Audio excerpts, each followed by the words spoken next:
Hi friends, welcome to my channel smart study with Siri. రోజు మీకోసం DSC subject wise videos చేస్తాను friends. So please do like, share and subscribe my channel. Already విద్యా దృక్పథాల్లో భాగంగా బౌద్ధ విద్యా విధానం మరియు వేద విద్యా విధానం వీడియోస్ చేశాను. ఎవరైనా చూడకపోతే వెళ్ళి చూడండి. ఇప్పుడు జైన విద్యా విధానం గురించి తెలుసుకుందాం ఫ్రెండ్స్. సో ఇప్పుడు వీడియోలోకి వెళ్ళిపోదాము. జైన విద్యా విధానం హిందూవాద సాంప్రదాయాలకు వ్యతిరేకంగా వచ్చిందే జైన విద్యా విధానం. జైన అనే పదం జినా అనే పదం నుండి వచ్చినది. జినా అనగా విజేత అని అర్థం. విజేత అనగా ఇంద్రియాలను జయించినవాడు మరియు ప్రాపంచిక సుఖాలపై నియంత్రణ కలిగినవాడు. జైన మతాన్ని ప్రారంభించిన వ్యక్తి వృషభనాథుడు. కానీ ఈ మతాన్ని ప్రాచుర్యంలోకి తెచ్చినది 24వ తీర్థంకరుడైన వర్ధమాన మహావీరుడు. వర్ధమాన మహావీరుడిని సర్వజ్ఞుడు, జినుడు అనే బిరుదులతో పిలుస్తారు. జైనులు ప్రతి ప్రాణికి పునర్జన్మ, ఆత్మలు ఉంటాయని నమ్ముతారు. అహింస వీరి ఆశయం. అలాగే వీరు జైన విద్యకు ముఖ్యమైనవిగా త్రిరత్నాలు మరియు పంచమహావ్రతాల గురించి పేర్కొంటారు. ముందుగా మనం త్రిరత్నాల గురించి తెలుసుకుందాం. అవి ఒకటి సమ్యక్ దర్శనం అంటే సరైన విశ్వాసం అని అర్థం. 2 సమ్యక్ జ్ఞానం అంటే సరైన జ్ఞానం అని అర్థం. 3 సమ్యక్ చరితం అంటే సరైన ప్రవర్తన అని అర్థం. ఈ మూడింటిని త్రిరత్నాలు అంటాము. త్రిరత్నాలను అనుభవంలోకి తెచ్చుకోవడమే ప్రతి జైనుడి పరమావధి అని వర్ధమాన మహావీరుడు ప్రబోధించాడు. తర్వాత పంచమహావ్రతాలు. ఇవి ప్రతి మనిషి తప్పనిసరిగా పాటించాల్సినవి. వీటిని పంచమహావ్రతాలు అంటాము. అవి మొదటిగా అహింస, 2 సత్యం మాట్లాడడం, 3 అస్తేయం అంటే దొంగతనం చేయరాదు అని అర్థం, 4 అపరిగ్రహ అంటే బంధ విముక్తి, నిరాడంబరంగా ఉండడం అని అర్థం, 5 బ్రహ్మచర్యం అంటే ఎటువంటి కోరికలు లేకుండా కోరికలను నియంత్రించుకోగలగడాన్నే బ్రహ్మచర్యంగా చెప్పవచ్చు. జైన కాలంలో విద్య. సంవర నిత్య జీవితంలో జరిగే వ్యావహారిక అంశాలలో వచ్చే మార్పులను ఆపే ప్రక్రియ. ఆత్మ తప్పనిసరిగా విషయ వస్తువులతో విముక్తి పొందాలి అని తెలిపేది సంవర. 2 నిర్జర. ఆత్మ తాను చేసిన కర్మను అనుసరించి వచ్చే ఫలితమే నిర్జర. విషయ వస్తువుని ఆత్మ నుండి సంపూర్ణంగా వేరు చేసే ప్రక్రియ. 3 లోక కళ్యాణం. 4 పరలోక ప్రాప్తి. 5 తీర్థంకరుల చరిత్ర, బోధనల అధ్యాయం. 6 త్రిరత్నాలు మరియు పంచమహావ్రతాలు. తర్వాత జైన కాలంలో విద్యా విధానం గురించి తెలుసుకుందాం. మొదటగా ప్రవేశం. శిశువుకి 5 సంవత్సరాలు నిండిన తర్వాత విహారాలలో లేదా ఆశ్రమాలలో లేదా ఆరామాలలో ప్రవేశం కల్పిస్తారు. ఎలాంటి కఠినమైన నిబంధనలు ప్రవేశానికి లేవు.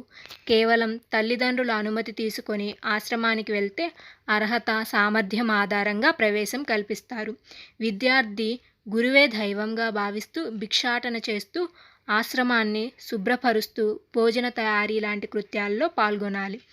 నెక్స్ట్ బోధన అంశాలు.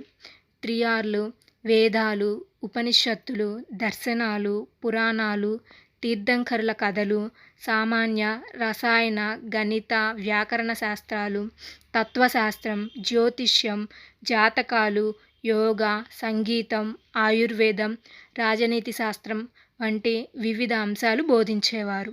బోధనా పద్ధతులు. హిందూ విద్యా విధానంలాగే శ్రవణం, మననం, నిధిధ్యాసనం మరియు మౌఖిక పద్ధతి, అనుకరణ పద్ధతి, పునరావృత్తి పద్ధతి, ప్రయోగ పద్ధతి, వైయక్తిక పద్ధతి, చర్చా పద్ధతి, స్వీయ అభ్యసనంలు ప్రాముఖ్యంలో ఉండేవి. ఈ విధానంలో మానిటోరియల్ పద్ధతి విస్తారంగా అమలులో ఉండేది. కానీ సామూహిక బోధనా పద్ధతికి అసలు తావు లేదు. బోధనా భాష ఎక్కువగా ప్రాకృతం మరియు వాడుక భాషలైన పైశాచికం, పాలీలను కూడా ఎక్కువగా ఉపయోగించేవారు. స్త్రీకి వివాహం వరకు విద్యను పొందే అర్హత కలదు. తరువాత అనేకాంతవాదం. జైన మతం నమ్మే మరో అంశం అనేకాంతవాదం. అనగా ఒక విషయానికి అనేక సామర్థ్యాలు ఉంటాయి కాబట్టి ఆ విషయాన్ని ఒకే కోణంలోకి తీసుకోకుండా దానికి సంబంధించిన అన్ని అంశాలను చూడాలి. ఉపాధ్యాయుడు ఒక విషయం గురించి అందరి అభిప్రాయాలు తెలుసుకొని వాటిని అంగీకరించేలా చూడాలి. తర్వాత కర్మ లేదా క్రియ, మనిషి చేసే ఫలితాలను బట్టి మనిషి చేసే పనులను బట్టి ఫలితాలు ఉంటాయని, తలరాతను బట్టి కాదని కర్మభావన తెలుపుతుంది. దీనిని నమ్మడం వలన వ్యక్తులు చక్కగా విధులను నిర్వర్తించి ఆశించిన దాన్ని సాధించుకోగలరు.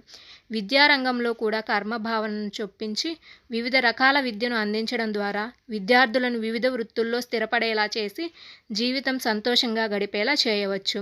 జైన మతం ప్రకారం విద్యలో ఉదారభావం ఉండాలి. అహింసకు ఎక్కువ ప్రాధాన్యత ఇవ్వాలి. విద్య అనేది ఉద్యోగాన్ని సాధించేదిగా, మోక్షాన్ని ప్రసాదించేదిగా ఉండాలి. జైనుల ప్రకారం జీవ అనగా బాధపడుతున్న లేదా బంధనంలో ఉన్న వ్యక్తులు అని అర్థం.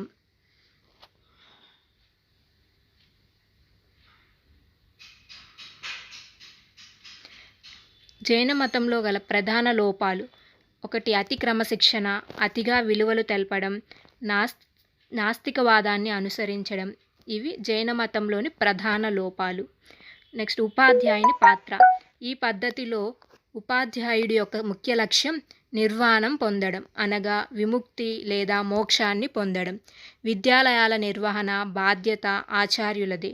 వీరు విద్యను ఆశ్రమాలు, విహారాలు, మఠాలలో అందించేవారు. వీటిపై ప్రభుత్వాధికారం లేదు. వారికి జీతభత్యాలు కూడా లేవు. ఈ కాలంలో ఉపాధ్యాయుడిగా కొనసాగాలంటే మంచి క్షమ, ధాతృత్వం, సత్ప్రవర్తన కలిగి ఉండి కనీసం 10 సంవత్సరాలు పరివ్రాజక జీవితం కలిగి ఉండాలి. పరివ్రాజకుడు అంటే దేశదిమ్మరుగా తిరుగుతూ నలుగురికి సహాయపడుతూ ఎటువంటి ఆశ వంటివి లేకుండా నలుగురికి సహాయపడడం అన్నమాట. సో ఇది ఫ్రెండ్స్ జైన మతం గురించిన పూర్తి సమాచారం.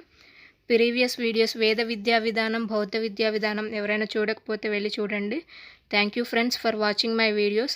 For more videos please do like